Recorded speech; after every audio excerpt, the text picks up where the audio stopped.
Olá pessoal, sejam todos bem-vindos a mais uma videoaula da disciplina de Introdução aos Sistemas Operacionais. No vídeo de hoje, nós iremos tratar dos principais conceitos relacionados aos sistemas operacionais. Dentre esses conceitos, nós vamos aprender o que é um processo, o que é um espaço de endereçamento, o que são arquivos, como são feitas a proteção na utilização desses conceitos anteriores, o que é um interpretador de comandos ou shell e o que são chamadas de sistemas. Muito bem, então vamos começar aqui com a definição de processos. De forma simplificada, podemos definir o processo como um programa em execução. De forma mais detalhada, um processo é um container que armazena todas as informações necessárias para executar um programa, tais como o próprio programa e dados do programa a ser executado, a sua pilha, os registradores, arquivos, alarmes e processos relacionados. Mais para frente, nós vamos entender o que é exatamente pilha e alarmes, tá, pessoal? E nós já aprendemos nas nossas videoaulas anteriores o que são registradores, né? Mais especificamente na nossa videoaula sobre hardware de computador, né? Nós já verificamos o conceito de registrador, onde que ele está localizado. E o que temos novo aqui é o conceito de pilha, arquivos e alarmes. E o próprio conceito de processo, como já foi explicado agora neste slide. Onde ficam armazenados os processos? As informações do processo são armazenadas em duas estruturas. A primeira é o espaço de endereçamento e o segundo é a tabela de processos. O espaço de endereçamento nada mais é do que as posições de memória alocadas para execução deste processo, assim como os dados desse processo, a sua pilha e o espaço necessário para a execução do próprio processo. Já a tabela de processos é uma estrutura do nosso sistema operacional, que a maioria dos sistemas operacionais utiliza. Não são armazenados os bytes propriamente ditos do programa em execução, mas sim informações auxiliares a este processo, como, por exemplo, os ponteiros para os registradores que são utilizados por esse processo, ponteiros para os arquivos abertos, ponteiro para a pilha deste processo, entre outras informações. Então, essa é a diferença. Uma vez que os dados desse processo são armazenados no seu espaço de endereçamento, a sua tabela de processos contém informações auxiliares que no futuro vão ser úteis para o sistema operacional poder gerenciar estes processos. Como funciona a multiprogramação? Então, pessoal, o processo ele é a unidade de trabalho do sistema operacional. É através do processo que o sistema operacional divide a utilização do hardware propriamente dito, para que os programas sejam assim executados. Então, é alocando e desalocando processos ao uso de determinados hardwares que o sistema operacional coordena a execução desses processos. E, desta forma, toda vez que um processo ele entra em execução, outro processo fica esperando o término dessa execução para que ele possa executar as suas tarefas. Só que essa troca de execução entre os processos é feita de uma maneira muito rápida pelo processador do computador, de forma tão rápida que é imperceptível para os usuários, parecendo que os programas eles estão sendo executados de forma simultânea. Mas, na verdade, os programas eles não são executados de forma simultânea. Eles são executados com trocas tão rápidas que, para nós, usuários, eles parecem realmente estar sendo executados de forma simultânea. Mesmo quando nós temos computadores com múltiplas CPUs, ou seja, múltiplos núcleos, nós podemos ter apenas a quantidade de programas equivalente ao número de núcleos executando de forma verdadeiramente paralela. Mas, na realidade, no nosso dia a dia, nós executamos uma infinidade de tarefas simultâneas. E isso ocorre graças a essas trocas rápidas de processos com o processador, né? Entre o processador. Isso tudo é gerenciado pelo sistema operacional. Então, quando um processo ele tem a sua execução cancelada, né, interrompida, para que outro processo passe a executar e essas trocas sejam realizadas, é necessário que todas as informações do estado atual daquele processo sejam armazenadas para que quando esse processo volte ao seu reinício, todas aquelas informações elas comecem a partir do momento que elas foram interrompidas. E isso é feito através da gravação dessas informações na tabela de processos. Então, a tabela de processos que foi citada aqui anteriormente, ela grava as informações do status atual em que o processo se encontra. Então, quais são os arquivos abertos, quais são os arquivos, qual que é o ponteiro para a pilha do processo, ou seja, onde estão os parâmetros que esse processo está utilizando, quais são qual é o espaço, né, de endereçamento desse processo, tudo isso fica armazenado como referência dentro da tabela de processos. Sendo assim, se esse processo é interrompido, quando ele voltar a executar, todas as informações de referência, de posições de memória, de espaço de endereçamento, de ponteiro para pilhas, ponteiro para arquivos utilizados, processos relacionados, tudo isso fica armazenado como uma entrada na tabela de processos. E é dessa forma que o sistema operacional viabiliza o processo de multiprogramação, que consiste nessa troca rápida de processos que estão sendo executados pelo processador. Como os processos são criados e finalizados? Como nós já estudamos em aulas anteriores, toda vez que um sistema operacional precisa lidar com hardware, ele precisa passar a sua execução para modo núcleo. E essas ações que envolvem ao gerenciamento do hardware, né, como por exemplo escrever em disco, enviar informações para o monitor, ler informações do teclado, tudo isso são informações que acessam o hardware de forma direta. E os usuários, eles não têm esse acesso direto ao hardware. Quem faz isso é o sistema operacional, por questões de segurança e garantia de que o sistema vai ficar íntegro. Desta forma, o sistema operacional proporciona para nós, usuários e programadores, chamadas de sistemas. Então, a própria criação de processos, que necessita do uso de um espaço de endereçamento na memória principal, utiliza uma chamada de sistema. Um dos processos mais utilizados, então, dessa forma pelo sistema operacional é o processo de criação, são as chamadas de sistemas de criação de processo e as chamadas de sistemas de finalização de processos. Existem mais uma infinidade de chamadas de sistemas, como veremos mais adiante. Tá?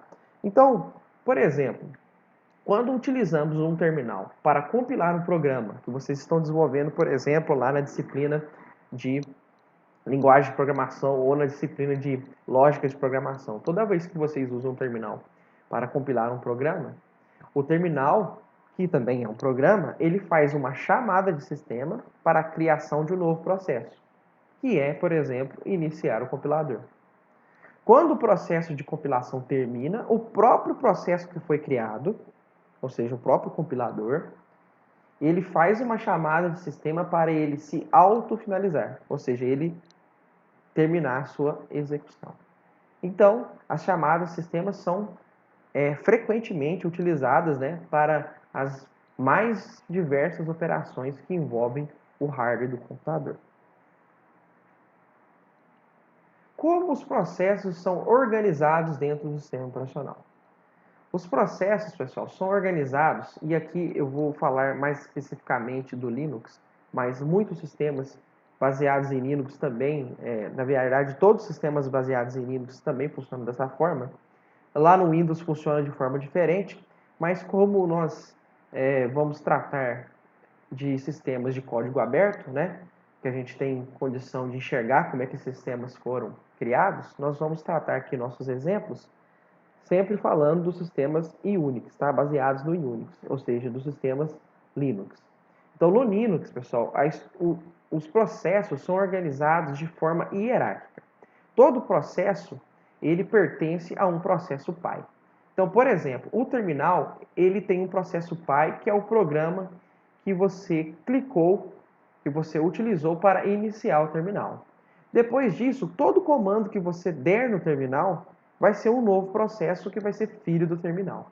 E assim por diante. Então, todo processo ele tem um pai, que é um outro programa que está sendo acionado para criar, para executar esse processo.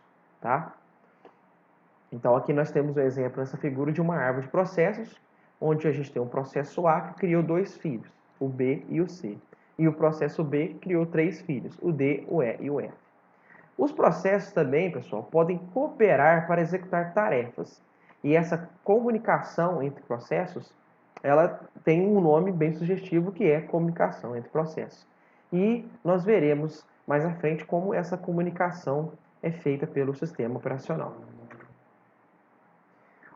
Então, como eu já disse anteriormente, outras chamadas de sistemas são utilizadas, né? Então, além das chamadas de criação e finalização de processos, é muito comum a utilização de chamadas de sistemas para requisitar mais memória, liberar memória não utilizada, esperar que o processo filho termine, sobrepor o programa atual por um diferente e por assim em diante. Outro conceito muito importante relacionado aos processos são os sinais. Sinais de alarme são recursos utilizados pelos sistemas operacionais para notificar processos. Os sinais podem ser utilizados para notificar um processo que outro finalizou, com erro ou com sucesso. Por exemplo, toda vez que uma operação de hardware ela ocasiona um erro, por exemplo, quando a pessoa tenta dividir algum número por zero, esses erros eles disparam as interrupções, né? Interrupções, como a gente falou lá na videoaula sobre hardware, né? Essas interrupções elas são traduzidas em alarmes que vão lá no processo que disparou aquela interrupção e avisa que ocorreu um erro. Os sinais também são utilizados, por exemplo, quando a gente está fazendo comunicações em redes, né? Por exemplo, você tenta acessar um site utilizando o seu navegador e esse site não responde, né? Um temporizador, por exemplo, pode ser disparado e quando esse temporizador finalizar, sem nenhuma resposta for dada, um alarme é disparado para o processo comunicando que esse processo de comunicação não ocorreu com sucesso. Sendo assim, o processo pai, né, o processo que disparou aquela comunicação, ela pode reiniciar o envio, né, requisição de um site, por exemplo, ou pode finalizar desistindo dessa tarefa. Outro exemplo de utilização de alarmes é o uso do comando kill. No Linux, esse comando é responsável por enviar sinais para processos. Esse nome kill, né, que o significado em inglês significa matar, é muito utilizado, por exemplo, para a gente finalizar um processo no Linux, tá? Mas o comando kill, além de finalizar processos, né, além de matar processos, ele pode enviar diversos tipos de sinais para esses processos. Isso também nós veremos mais à frente no nosso curso. Outra questão é como identificar quem iniciou a execução de um processo. No Linux, cada pessoa autorizada a usar o SO é designada por um UID, que é o User Identification, ou identificação do usuário. Todo processo tem uma UID associada, ou seja, todo processo tem um número que identifica a pessoa que o iniciou. Um processo filho tem a mesma UID do seu processo pai. Usuários podem ser membros de grupos, cada qual com um GID, ou Group Identification, identificação do grupo de usuário. Então, além do usuário que iniciou um processo, nós também podemos gravar se esse processo pertence a um determinado grupo de usuários. Uma UID chamada superusuário em Unix ou administrador no Windows tem poder especial e pode passar por cima de muitas regras de proteção. Então, lá no Linux tem um usuário especial chamado root, que é esse superusuário citado aqui neste tópico. E ele possui permissões, né, totais para gerenciamento do sistema. Vamos falar agora um pouco mais sobre espaço de endereçamento. Nos primeiros sistemas operacionais, um programa era alocado na memória principal para ser executado. Apenas um programa por vez, né? Então você tinha, por exemplo, um programa, um editor de texto, ele era carregado na memória. Quando ele terminava, você podia abrir uma planilha. Quando ele terminava, você podia abrir um player de música. Então, é apenas um programa por vez carregado na memória. Não havia aqui ainda a multiprogramação. Atualmente, os sistemas operacionais são multiprogramáveis. Então, agora isso não é uma realidade mais, né? Existem vários programas alocados simultaneamente na memória. Para fazer o uso da multiprogramação, um mecanismo de hardware deve garantir que esses múltiplos processos coexistindo na memória principal não invadam o espaço de endereçamento de outros processos. Então, cada processo tem que ter um espaço de endereçamento exclusivo deste processo e tem que haver um mecanismo de hardware que garanta que esses espaços não serão invadidos, né? Que um processo não invada o espaço de endereçamento do outro. E o mecanismo de hardware que faz isso são registradores especiais que existem lá no processador. Então, toda vez que um programa vai ser processado, né, que vai ser executado no processador, esse registrador do processador coloca lá qual que é o endereço, né? Qual é o primeiro endereço, qual que é o primeiro endereço do espaço de endereçamento daquele processo e qual que é o offset, né? Ou seja, qual que é o limite, né? Qual que é o último endereço desse espaço de endereçamento. Assim, o processador sempre vai trabalhar dentro daquele limite e isso evita que um processo invada o espaço de endereçamento de outro processo. Em geral, cada processo tem algum conjunto de endereços que pode utilizar, tipicamente 0 a algum máximo, né? Foi o que eu disse anteriormente, né? O espaço de endereçamento do processo. No caso mais simples, a quantidade máxima de endereços que um processo tem é menor do que a memória principal. Quando a memória é insuficiente para armazenar um processo, a técnica de memória virtual é utilizada. Então, aqui pode acontecer duas coisas. Nós podemos ter uma quantidade muito grande de processos armazenados na memória, de processos que estão sendo executados simultaneamente no computador, né?